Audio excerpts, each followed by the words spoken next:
Michael Jordan recently shared a shocking truth about his relationship with Kobe Bryant. That's all I needed. That's all I needed for him to do that, and it became personal with me. After years of silence, the truth is finally coming out about why so many NBA players had issues with Kobe Bryant. There was a side of him that fans never really got to see.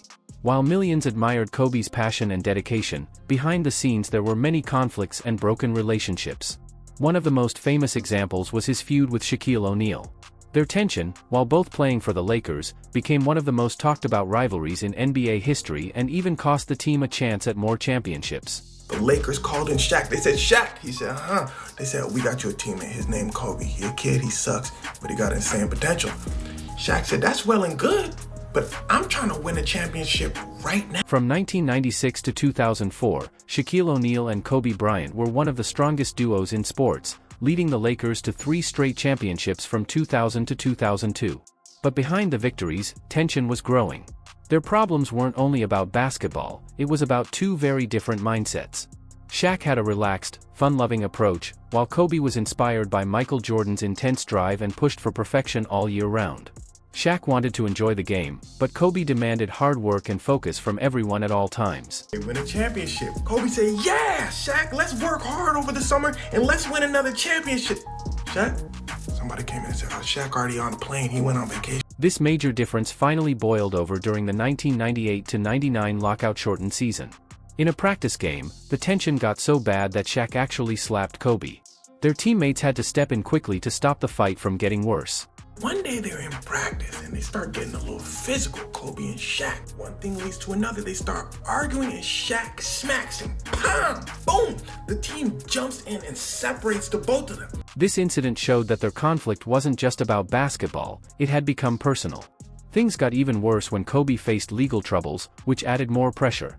During a police interrogation, Kobe claimed that Shaq had paid women to stay quiet.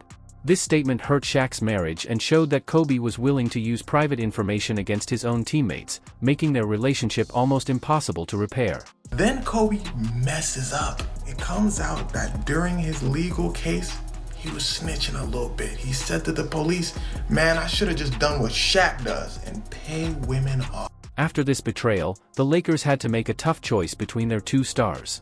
In 2004, they traded Shaq to Miami, mainly because of age and financial reasons. But the message was clear, Kobe's vision for the team had won, no matter the personal cost. However, Shaq wasn't the only player who clashed with Kobe. Throughout his career, Kobe had difficult relationships with many teammates. One of the clearest examples was his feud with Smush Parker, a point guard who played for the Lakers from 2005 to 2007. Parker later said that being Kobe's teammate was so difficult it defined his career. Even though they played together for 2 seasons and had lockers right next to each other, Kobe never spoke to him directly. Instead, Kobe would completely ignore him, which left a lasting and painful impact. Facts, not opinion, not, feelings, facts. No, the man didn't talk to me. He didn't talk to me. Overrated, like this is one of the greatest players of all time. The conflict grew worse when Smush Parker openly criticized his time playing with Kobe. In a 2007 interview, Parker said playing alongside Kobe was overrated because there was no guidance or even basic communication. Kobe hit back hard, publicly calling Parker the worst teammate he ever had and even saying he didn't deserve to be in the NBA, claiming the Lakers only kept him because they were too cheap to sign another point guard. This wasn't just criticism, it was public humiliation that badly damaged Parker's reputation and career. Parker also revealed that Kobe would sometimes refuse to pass him the ball during games if he felt Parker wasn't good enough, creating a tense and toxic atmosphere where teammates were constantly afraid of becoming Kobe's next target. Chemistry between, the lack of chemistry between Kobe and I because of, me not forcing him the ball and going the other way had, started to heavily weigh in, the locker room. Smush Parker later tried to make peace with Kobe by writing him a heartfelt letter. In it, he asked Kobe to sign some items for his pastor, who was a big fan. To Parker's surprise, Kobe did sign them, and Parker took it as a kind of peace offering. However, the gesture still felt more calculated than truly sincere. I never heard back from him, but he did sign the basketball, and he did sign a picture, so I was able to present that to my pastor for Christmas. The same pattern of clashes showed up again with Dwight Howard during the failed 2012-13 Super Team experiment. The Lakers had built what looked like a championship roster with Kobe, Howard, Steve Nash, and Pau Gasol, but the chemistry was bad from the start. Howard, still recovering from back surgery and trying to prove himself as the Lakers' next great center, constantly clashed with Kobe's tough leadership style.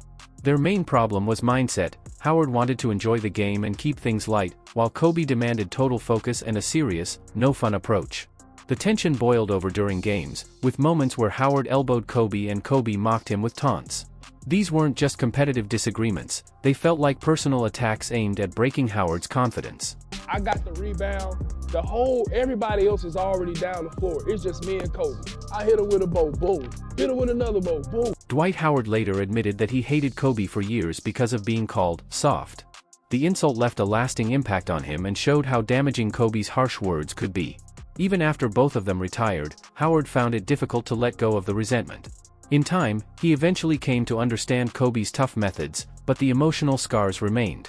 But mentally, he was 110% correct. Why am I letting the refs?